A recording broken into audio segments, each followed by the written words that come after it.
학교 가기 싫어. 밥 먹기 싫어. 나는 왜 키가 작아? 최성진이 뭐야? 공부는 왜 해야 돼? 친구랑 싸웠어. 나는 꿈 같은 거 없는데. 가지가지 오만가지 무한 고민에 빠져있는 부모들을 위한 새콤달콤 육아 처방전 괜찮아? 부모상담소. 어느덧 가을의 시작 9월이 코앞으로 성큼 다가왔는데요. 우리 전국의 엄빠들 봄, 여름, 가을, 겨울 할 것 없이 밤낮으로 아이들 어떻게 하면 잘 키울 수 있나 고민 많으시죠? 그래서 8월의 마지막에 인사를 보내며 오늘도 부모상담소 문을 활짝 열어볼게요. 교수님 안녕하세요. 안녕하세요.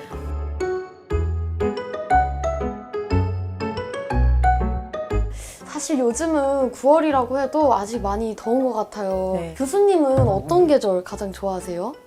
저도 가을이었던 것 같아요. 정말요? 네. 가을 좋아하는데 어쩐지 교수님이 가을을 좋아하셔가지고 매번 이렇게 스튜디오가 맑은 하늘처럼 이렇게 아주 쾌척하고 청명하고 그랬던 거군요. 감사합니다. 이 기운 가득 안고 오늘의 사연도 멋지게 해결하러 가보실까요?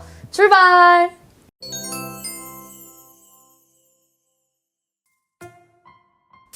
시원하다. 엄마 타월 좀.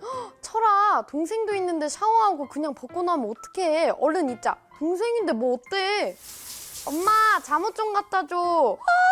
소미야, 오빠도 있는데 그냥 벗고 나오면 안 돼. 오빠도 그냥 나오잖아. 왜 안 돼? 저희는 4학년 여자아이, 6학년 남자아이를 키우고 있는 부모입니다. 이 아이들이 부끄러운지 모르고 서로 앞에서 샤워하고 그냥 나와요. 어떻게 얘기해야 속옷이라도 입고 나올 수 있게 할까요? 오늘 사연은 초등학교 4학년, 6학년 남매의 성교육에 관한 사연입니다. 어떻게 이 남매에게 잘 설명할 수 있을까요? 기본적으로 아이들이 성에 대한 태도와 네. 또 성에 대한 기호, 또 또 성적인 역할이 네. 한 6세까지면 많이 형성이 돼요. 보통 아이들이 의외로 유치원 나이 3, 4, 5세 이럴 때 굉장히 성에 관심이 많아요. 아이들. 그러다가 초등학교 1, 2, 3학년이 되면 쏙 들어가요.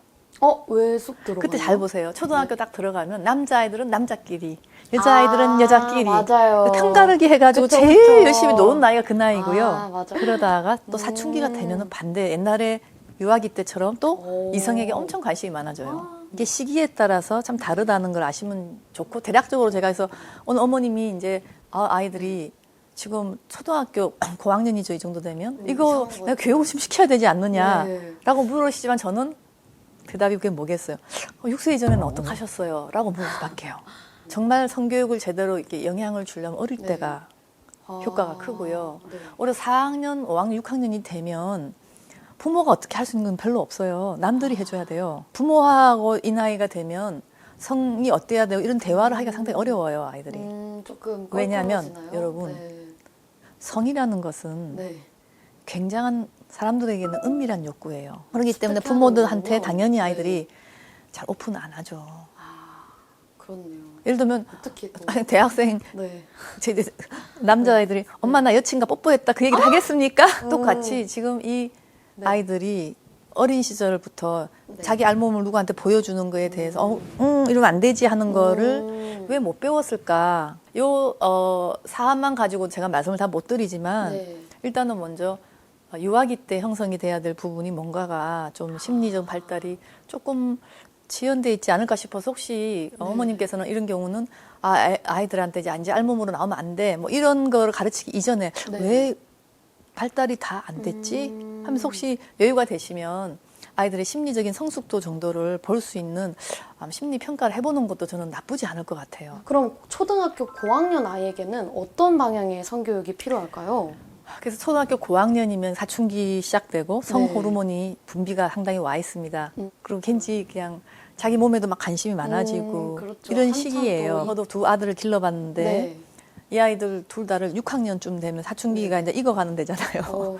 건전한 성에 대한 관념이 있어야 되거든요. 특히 이제 성적인 활동을 하게 되면은 아기를 가질 수도 있는 거고 그런 거를 내가 굉장히 말하고 싶은데 어떡하지? 근데 하면 안 돼.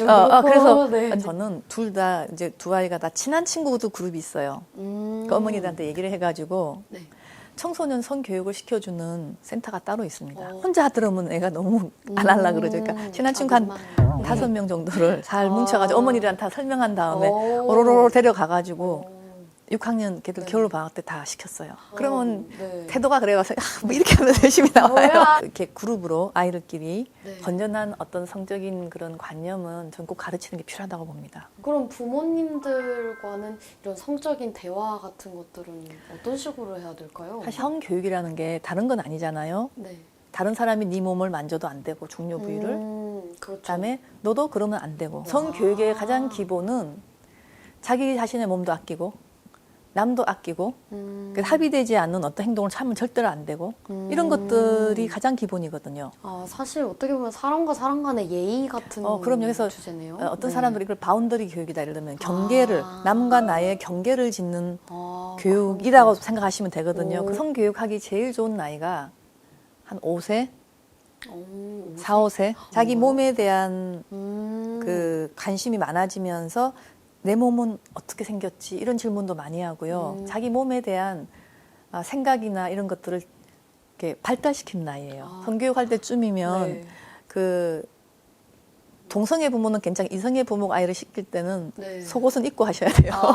그 바운더리 아까 말한 이 경계가 있다는 거를 그때부터 그렇게 자연스럽게 들어가야지 자기 몸의 경계에 대한 교육을 잘 시키면 그게 사실 토대가 돼서 그다음부터 이 아이는 성적인 어떤 부분에 대해서 실수는 안 하고 잘 클 수가 있고 또 자기 몸에 대해서도 자부심도 갖게 되고요. 아이들 초등학교에서 저학년만 되더라도 이제 야한 사진을 많이 보게 돼요. 우리 두 아이들이 그걸 보고 저한테 엄마 오늘 친구네 집에 갔는데 형아가 이런 아줌마를 보여줬어. 이러고 저한테 얘기한 적이 아직도 기억나요. 걔가 3학년 때였는데. 어떻게 대처하셨어요? 우리 밥 먹다가 헐 이렇게 그러니까 그래서 제가 일단 그래서 너 어떤 기분이 들었어?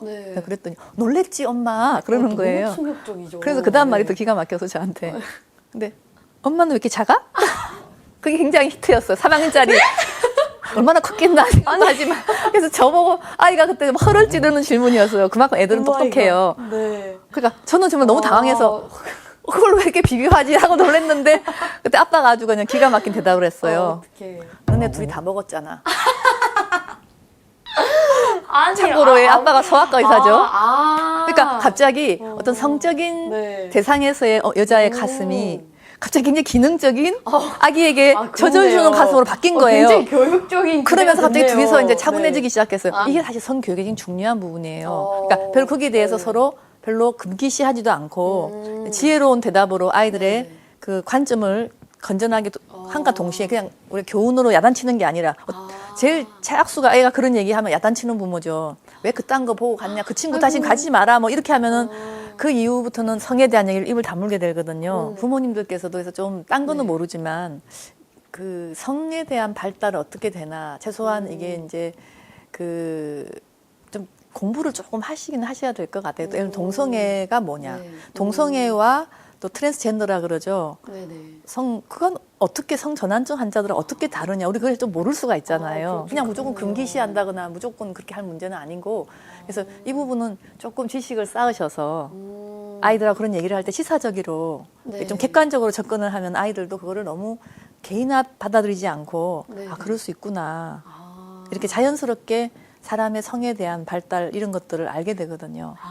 그러면 부모님들부터 오늘부터 공부를 좀 하시고 편견도 좀 없으셔야 되고. 그렇네요. 유해적인 성적인 영상을 보는 것을 발견했을 때 어떻게 부모가 대처하면 좋을지 좀 조언을 여쭈고 싶어요.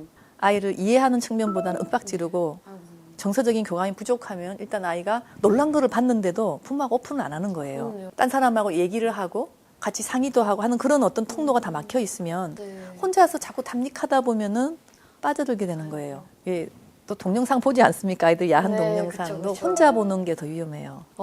친구들이랑 막 이러면서 같이 보면은 이제 대충 보다가 하는데 이 혼자 계속 하면 탐닉이 될 수가 있기 때문에 이제 부모님들 그걸 알고 계셔야 돼요. 그런 경우라면 이제 딱 얘기해야 돼요. 절대 안 된다 그러고 어떻게 다른 데 관심도 돌려주고 또 그동안에 우리가 서로 대화를 하는 방법에 내가 너무 아이가 나를 멀게 느끼게 하진 않았나 반성도 하셔야 되고 좀 그런 대대적인 좀 고민을 해보셔야 된다고 생각을 하고 오히려 전화위복이 될 수도 있거든요. 역시 개방적인 태도가 중요한 거군요. 저라고 우리 두 이해할 수 아이들 있는. 가방에서 그런 게 안 네. 나왔겠습니까? 뭔가 사진기 다 나오죠. 근데 제가 네. 어떡하냐면 저는 네. 깨끗하게 펴가지고 국어책에 넣어놔요. 음. 딱 닫아고 아무 말도 안 하고. 확인했다는 표시만. 그러니까 우리 하는 건가요? 아이가 나중에 아이고. 얘기하더라고요. 네. 차라리 뒤통수 한 대 때리는 게 낫더라 엄마. 사춘기 때 얼마나 정말 그 성호르몬이 분비가 되면 아이들이 몸이 이렇게 많이 변하는지를 알기 때문에 이 아이가 커가는 과정이라고 생각을 하고 너무 지나치거나 혼자서 너무 그렇게 탐닉하지 않으면은 그렇게 그냥 적당히 부모가 알고 있다는 선에서 그냥 놔둬보고 그냥 스스로 좀 좋아질 수 있도록 이렇게 보는 거 그런 여유가 저는 필요하지 않나 생각이 들고 이렇게 엄마들이 많이 그러시면 네, 아빠들은 네. 아유 원래 그래 안 돼. 그리고 이제 잡잖아요. 네. 그래서 보통 그런 것 같아요. 그러고 보니 아이들은 또 성에 대한 것만큼이나 먹는 것, 식에 대한 관심도 많잖아요. 네. 마침 이 사연 속 동생도 먹방을 아주 좋아하고 자꾸 따라하려 한대요. 동생이 이 먹방 때문에 음식 조절이 힘들어서 점점 살도 찌고 고생이라고 하는데 어떻게 조절해주면 좋을까요? 저는 일단 먼저 이 친구의 사연을 보면 네. 과연 먹방 때문에 살이 찐 거냐 아니면 네. 먹는 데 관심이 너무 많아서 자꾸 먹방을 본 거냐. 선후 관계가 뭐가 먼저인지를 예를 알아야겠군요. 네. 근데 보통 아이들 별 식욕이 많지 않은 아이한테 네.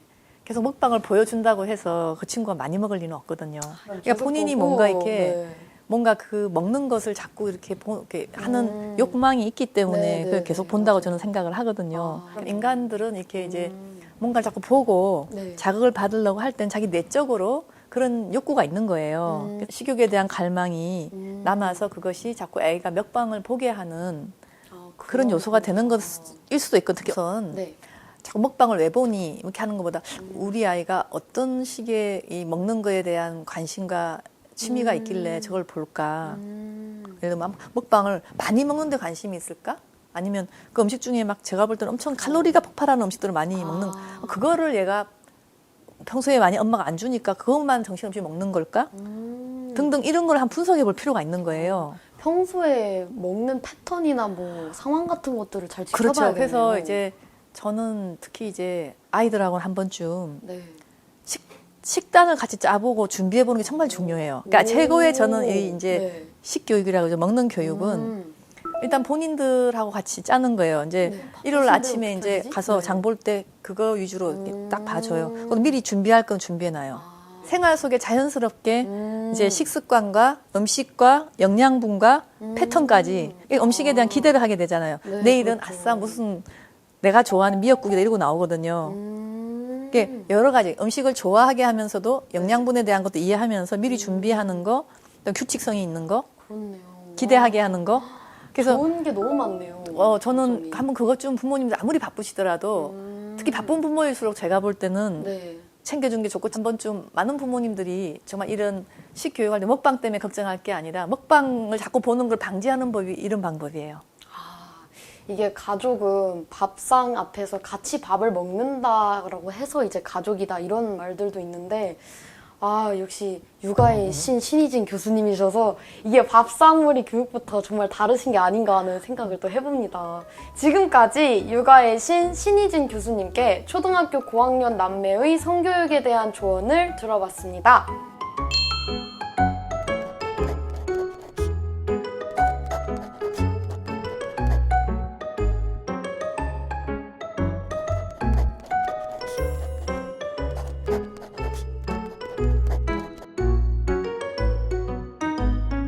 눈 깜빡하니 어느새 성장의 문턱에 다다른 우리 아이들. 건강한 성관념과 따뜻한 부모님의 사랑으로 멋진 어른이 된 모습 기대해봐도 되겠죠? 그럼 저희는 다음 주에도 5만 가지 고민에 빠진 대한민국 엄마 아빠들을 위한 조언 보따리를 한가득 들고 오도록 하겠습니다. 괜찮아? 부모 상담소. 오늘도 아이들 키우시면서 고민에 빠지셨다고요? 중앙일보 헬로 페어런츠 마파클럽 게시판에 상담 사연을 신청하실 수 있습니다.